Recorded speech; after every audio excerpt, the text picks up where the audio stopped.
Good evening, fellow citizens. Welcome to the American Conservative Values Network, where we strive to preserve and extend those virtues that have made America the greatest country in human history. Those virtues that have been extolled in such things as the writings of John Locke, in the English and American Bills of Rights, in the United States Constitution, Declaration of Independence, and in the Emancipation Proclamation. I'm Mike Swope, welcoming you to our first show, taped in Anno Domini 2013. With me today are my friends Ray Snell, former supervisor of Blackman Township, currently a realtor with Exit Realty. So if you need a new place to live in, go see him, or if you need a new place to do business. And Pam Devaney, who is one of our local folks here in Jackson County, who is a model of the citizen servant, serving on several boards, and who also has a small business selling stuff that we will probably talk about a little later. So welcome to you both, and welcome to all of our friends in Southern Michigan who are able to view us. One note before we begin, here at ACVN, we realize that we have had a limited venue to come to you in the past, and soon we hope that we're going to be extending that range through YouTube.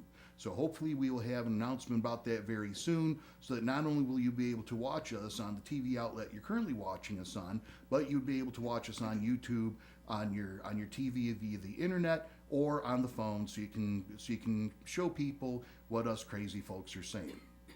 Crazy. So, let's talk about Washington.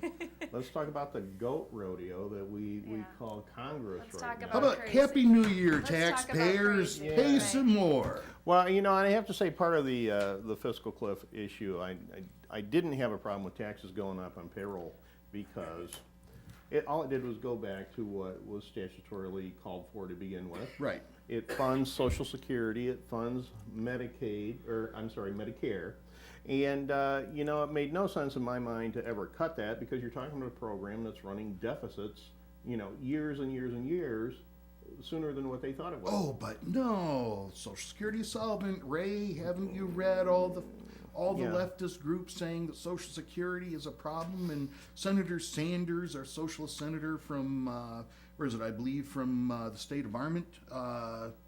He put out a press release just a couple of weeks ago. Social Security's fine. Oh yeah, absolutely. You know, and that's what we're seeing right now in Congress and in the White House. We've seen it for the last 4 years. Is the big lie.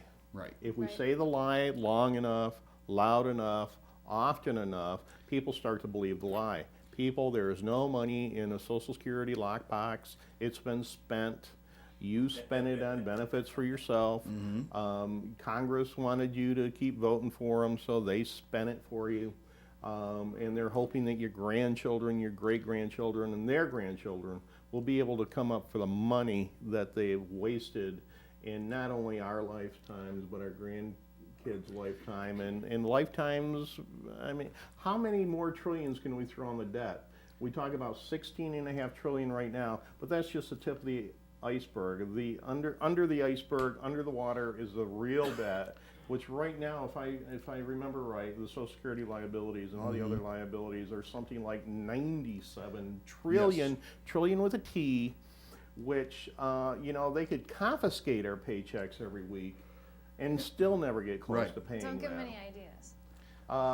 Well, actually, there was Ray. You might have to help me with this. Was it I believe there's a member, or no, not a member of Congress. I believe that there was a state legislator somewhere who actually did propose 100% confiscate. Oh no, it was a radio host. Well, there's host. That, but there's also a Supreme Court decision in the 30s that says the federal government has a right to your paycheck before you even get it. That's right. Yeah. Isn't that a scary thought? Yeah.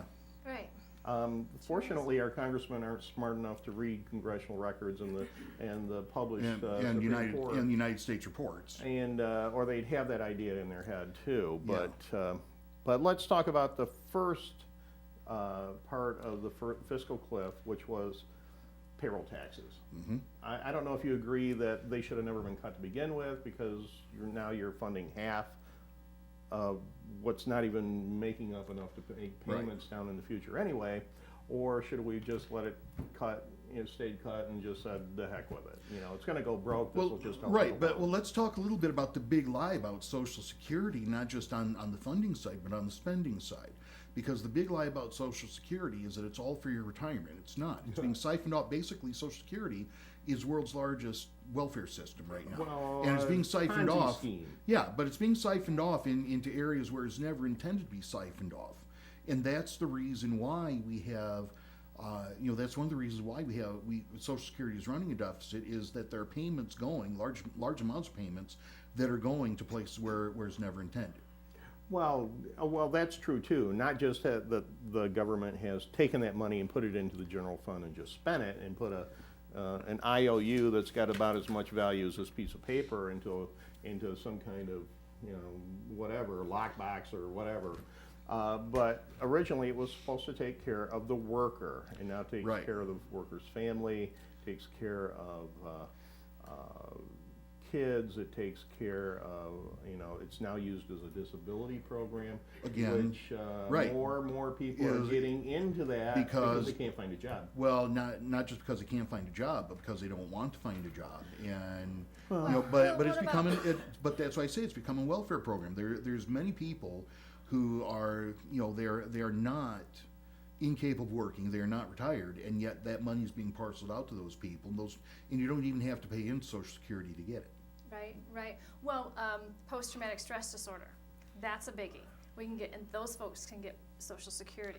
Now, there's a lot of people getting diagnosed for post-traumatic stress disorder.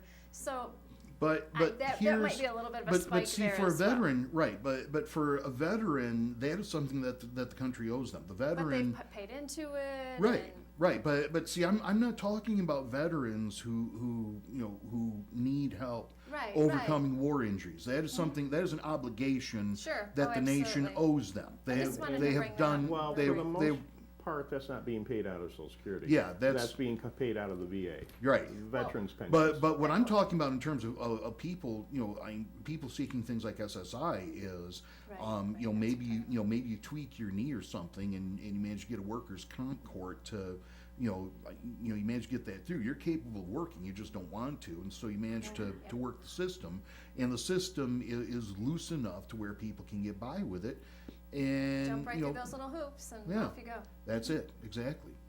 That's what we're talking about. There's too many, there's too many of those things. Social Security money is going to places where it's never designed. Right. And there are way many people that are getting Social Security dollars that they never paid in. Well, But- and that's only a small part of the fiscal cliff deal. Right. What we need to talk about is the whipping that Boehner took in the negotiations he did with the president. So the president, before the election, is talking about, well, we're going to have a fair, balanced approach. And, we'll Plan. work together and it'll be bipartisan. And then it comes down imperially from the White House. Boehner, you're going to accept this because we're going to tell you to do this. We're going to give you $1 in cut, and for every $1 in cut, we're going to get $41 in new spending. Yeah. Basically, we'll reduce the amount that we want to spend, but we'll give you this bone with some spending cuts. Yeah. So we're not going to cut spending. Right. So we'll Again, only we'll ask cut. for $41 in spending increase instead of 56. Yeah, we'll slow the rate of the increase. So, we want to go from 100 to 110, we'll only go up to 109. What a great deal. Sure. What a great deal. So Congress, in effect, with that vote, has approved the debt limit to go up to over $20 trillion, because that's what it equates to over 10 years. Now they're going to say, oh, we didn't increase the ceiling, the debt ceiling. Right. But you did. You're going to argue now with Obama that, oh, we're gonna cut and we're gonna do this and we have the momentum. You guys laid down. Congress Right. laid Right. down and said, I guess we don't even have to talk about the Well, debt the limit Republican, the House laid down. I mean, the Senate, and I asked this question. I've asked this Senate- question on a previous show. Where's the Senate in all this?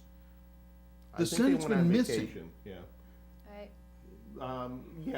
You talk about the House laying down.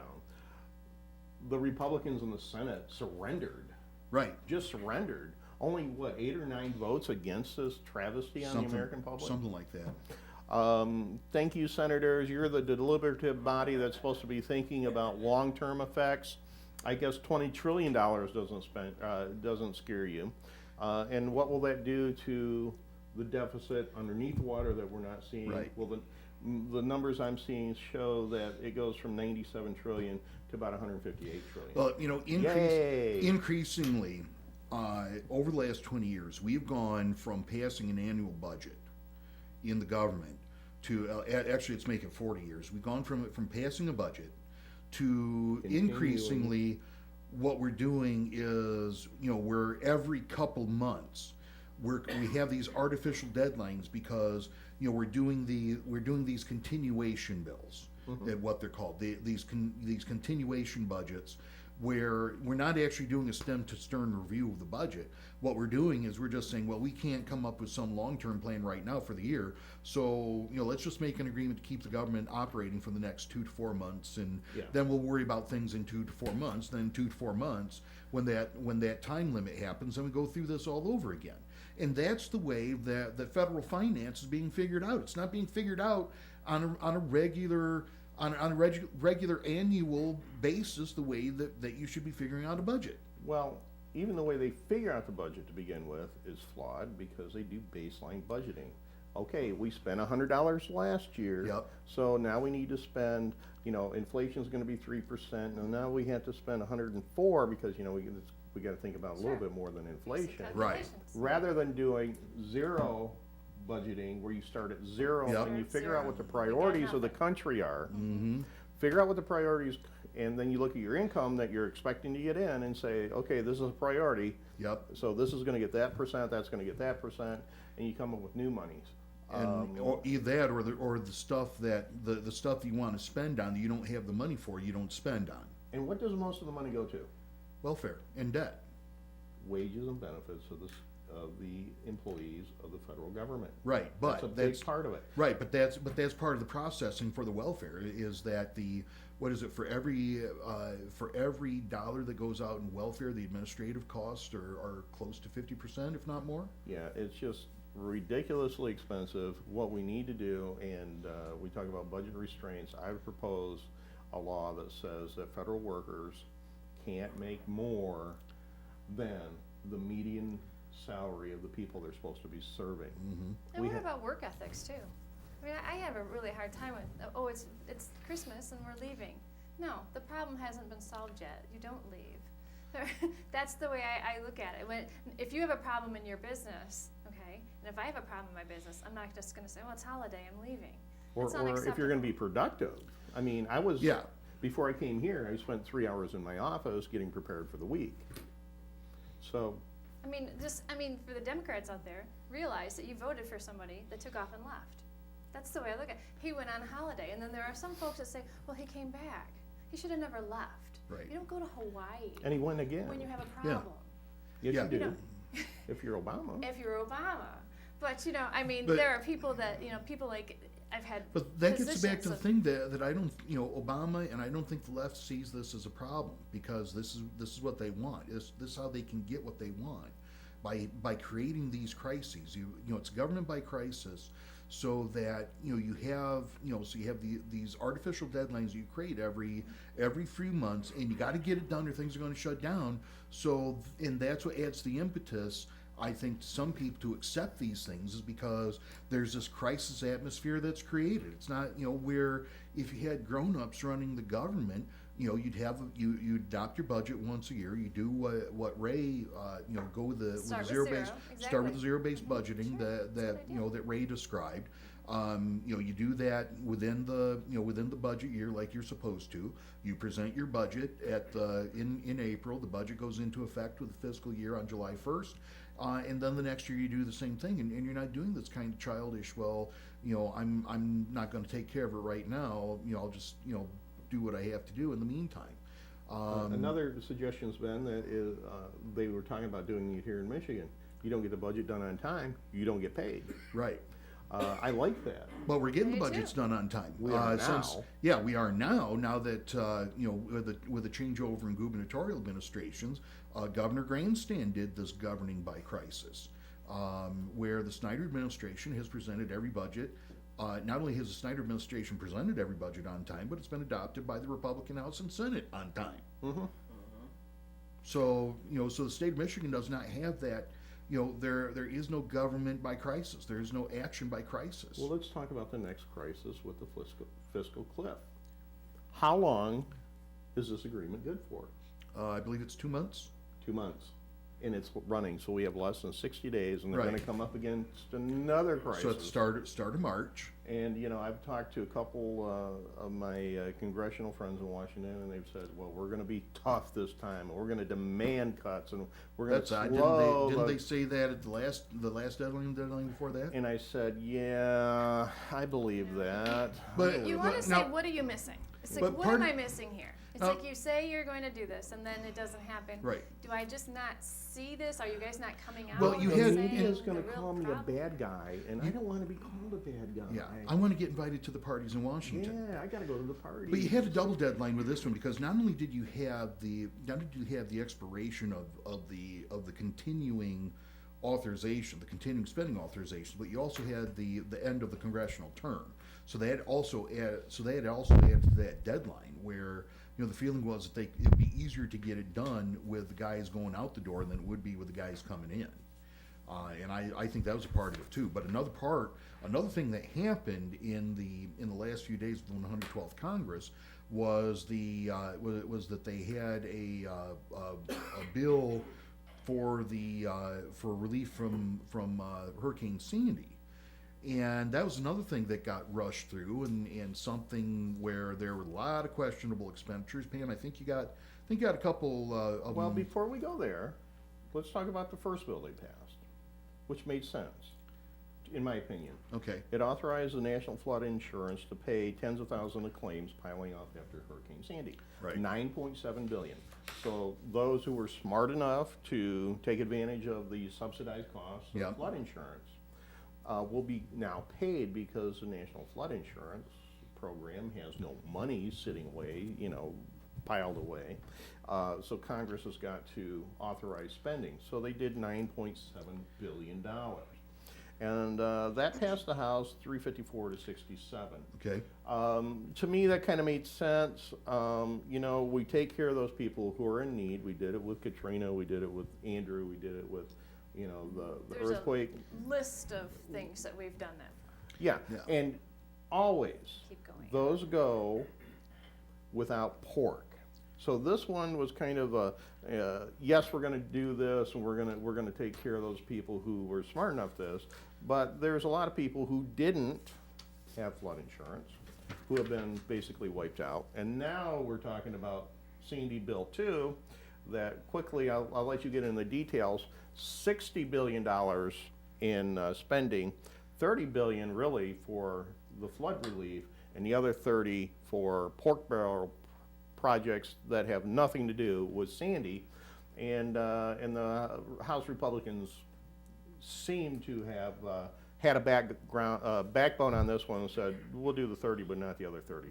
And Pam, I know you have some issues or some Just issues on that. I mean, what in front of me, it says an eye-popping 13 billion with a B would go to mitigation projects to prepare for future storms. And Okay, so on the face of it, that sounds like it makes sense. Depending on what they're spending it on, but basically that would it sounds like now it sounds to me like what is described there is that they're going to do projects to prevent some of the flooding, for example, like with the subways and maybe some of the highways or They're gonna start the sewage systems. putting the dirt packs out Maybe, already. maybe they put, maybe they build, Sorry, well, here's the I great, had no, to that's say fine. that. We're all kind of I mean, snarky here. And Really, Right. Come on. How do you the prepare? problem, well, we can prepare with a lot of absolutely. You can make preparation, but 13 billion for the mitigation of the I just don't is there a psychic You're- involved there? They're going to try. They're going to try to do things to keep the flooding one of coming. the infrastructure from happening. So Talk- we don't know about the details. There's some other buttes in there that I know you got circled or marked off. Okay, so let's see.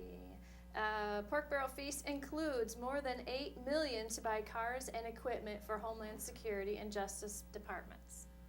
Yeah, that was flood related, I'm sure. Sure. Oh yeah. Yeah, because Probably in Arizona or. right. Everybody knows you can drive vehicles through floods. What else is in there that? So you got an article that I didn't see. So yeah. And I got it from my friend over here. Well, let's talk about the $150 million for the National Oceanic and Atmospheric Administration to dole out to fisheries in Alaska, and $2 million for the Smithsonian Institution to repair museum roofs in D.C. Did that? Yeah, that's a doozer. Wow, I'm amazed. That's I think Sandy did go through DC, but I wasn't aware that the Smithsonian got damaged. But I didn't either. Doesn't the Smithsonian have insurance? Apparently not, because Yeah. it's a federal organization. Right. You know, they just pay it out of pocket. but what about the Out of fish? your pocket. What about the fisheries in Alaska? How's that going to help hurricane relief on the other side of the continent? Are Free those crab fish? legs? Are those fish going to drink a lot more water so that New York doesn't get flood in a similar storm? I think they're going to buy crab legs. You guys, I think we're losing the control here.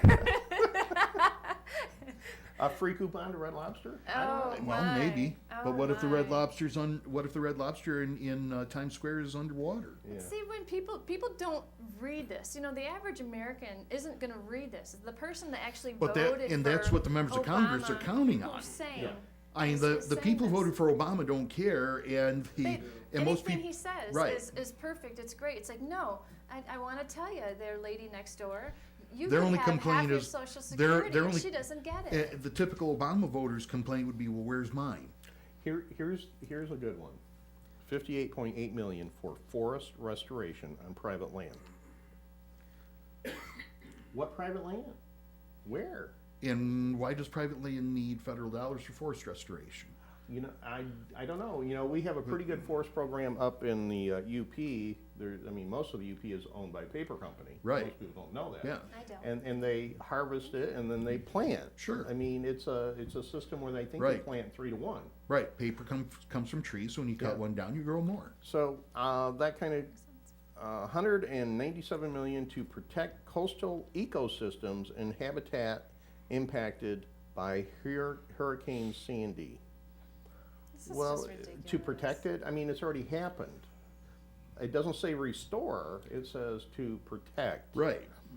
10, here's a good one, the $10.78 billion for public transportation, most of which is allocated to future construction and improvements, not disaster relief. Okay, so now is there somebody there, okay, they read this, and is there somebody out there that says, okay guys, and by the end of, there's gotta be some type of expiration. You would hope that they would have some type of expiration. And at the end of the expiration, there's some type of person, accountant that says, hey guys, we didn't use all this money, An we have accountant this in extra. government. You see what I mean? Yeah, So yeah, what yeah. we would require is an Accountability. expiration. To dream Yeah. the impossible dream. This is So- what I get to do. We're, So my question is that who's There's watching nobody. the expiration Yeah, the date? GOA, or General Counting Office. General is Counting Office, supposed to do that. GAO. Okay. But here's the big thing about this. So where's it going after it's not spent? Well, it Well, will be it all spent. gets That's spent. the It- Yeah, next it'll be that's, sold out, but most of the spending in this bill doesn't occur until 2014. Right. Surprise, surprise. Interesting. Because we don't need to spend money right now on community development block grants, Right. which are not targeted to Hurricane Sandy relief. It's just, it's feel-good money. I can applaud the Republican Party for saying no to this. I think they are in the middle of, if they haven't done it already, they're in the middle of rewriting that bill or amending that bill. Right. They're taking out a lot of the pork. There'll be some in there to get a couple votes here and there, because that's the way we play in Washington. But the Republican Party, for the most part, seems to have lost its backbone, yep. lost its stomach for for fighting the good fight for the people. And I see that maybe not here on a statewide level, but recent experiences told me that you know, we shouldn't be critical of our Republican leadership on any level because it shows derision, divisiveness, and that we're not unified. Well, the fact of the matter is we're not unified. We have different ideas within the party on the financial issue. I had no problem with Speaker Boehner if he would have said, we're not going to accept 1 for 41. Right. We're not going to do it. I mean, go off the cliff. There is no real immediate damage to anybody, any different than what happened Sure. anyway. Right. I mean, yeah, tax rates are going up. Well, we knew that was going to happen. The Bush tax cuts, those are disappearing anyway. Yeah. For the last decade, the Democrats have said, oh, that's money we could have used.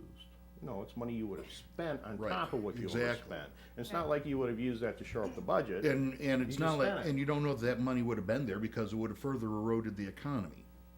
Well, and there, you know, this is one of the problems we have right now with government is we have not enough taxpayers. As a taxpayer, I don't have a problem paying a reasonable amount of taxes. For legitimate expenses of government, Yeah. but there's an argument going on in the Republican Party, and this has been going on for, let's face it, this has been going on for 40 years, and it's not done yet. And you still have that core of Republicans, by whatever stripe you want to call them, Republican, you know, Rockefeller Republican, moderate Republican, whatever it is, where country club, by whatever you want to call them, where they don't mind government intervention. Basically, it's like the mercantilist Democrat wing. light. Yeah, the Democrat light, the mercantilist wing of the Republican Party. But then you have the newer groups, like the Tea Party groups, the conservatives who have come in, and there's still this battle going on within the Republican Party for what the Republican Party will be, and you have so you have more of the conservatives who have local control of the party and who have control of state houses and of governors, but it seems that the National Party is still veering more toward that mercantilist, moderate country club, Rockefeller Republican. Would you agree with that assessment, either of you, or disagree, or? I think that pretty much sums it up. You know, and I know we're on another subject, but We got 30 seconds. This is my favorite part of the pork bill, the Sandy pork bill. $150 million to promote rum and rum production Rum production. in the U.S. I mean, booze? Are you talking yeah. about booze? Yeah, U.S. Yeah. Virgin Islands. Right. We're talking about booze now, folks. Yeah. Talking about booze. So anyway, that's 150 million for rum. Wow. Well, in you the, know, in the U.S. I- Virgin Islands. Well, Bacardi must just not be, they must just not be selling enough. Yeah, they didn't give enough to Obama's campaign. Well, yeah. All right. Well, folks, frustrating times on the tax and spend account for good conservatives, but we still got to fight the battle. We're not, things are too important to surrender. But in the meantime, we're out of time for this episode. So for now, and again, a reminder. It'd be nice if we fought. I think they've Yeah. surrendered. Yeah, and I happen to agree. That's where conservatives have got to start, real conservatives, not just people who say they're conservatives, but real conservatives are going to have to start running for office. They're going to have to start doing things like teaching. We'll come back in another episode with you and talk about the cultural battle.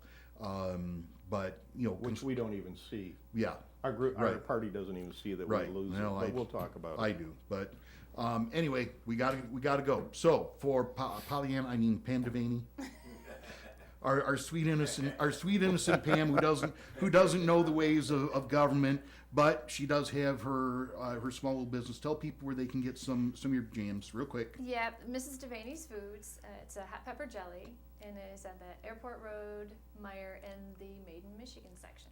And for our calloused, wizened political veteran, Ray Snell, who is a realtor at Exit Realty, I'm Mike Swope from all of us here at the American Conservative Values Network. Thank you for joining us. Join us again next time.